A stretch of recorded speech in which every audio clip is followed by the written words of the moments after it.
Hi, Stuccodamage.com.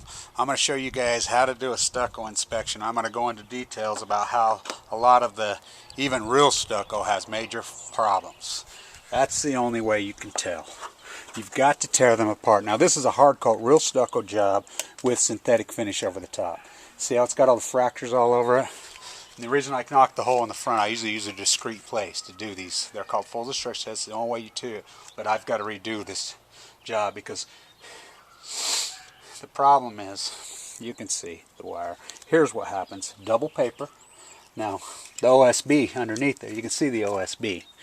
You know, I'm totally against OSB, but that's what they use all over. Everybody uses it because it's cheap. I like to use, if you're building a house, use plywood, please. But this thing is fractured all over. I'll get some shots back there. These are $1 million homes. All through here. I railed against these guys.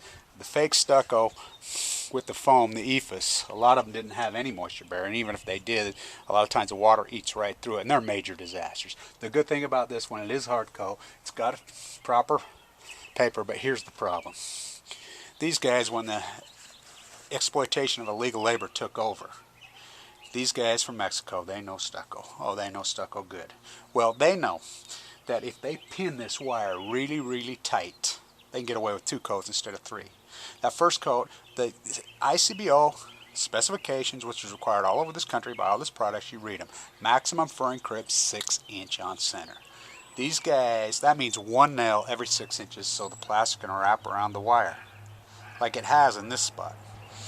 But the problem is they get into areas and they use air tools and they overpin it. And the reason they overpin it, they can get away with 2 coats instead of 3. It's so much easier to get these things perfectly flat if that wire is pinned really tight.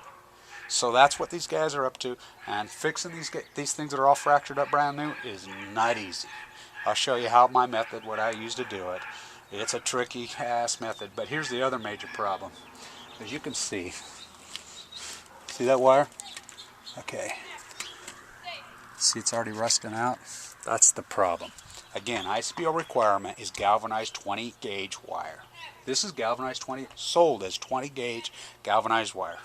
Well, if any of you guys are plastic, you know what real 20 gauge. You can't pull it apart. This stuff is weak. It comes from Mexico and China, like every other piece of shit, and they sell it as, well, I got news for you, it's not galvanized. This house is only a couple years old. See the rust already on there? See that? I see it every day. It's a major problem. Stay with me. I'm going to show you guys how to address all these problems. Stuccodamage.coms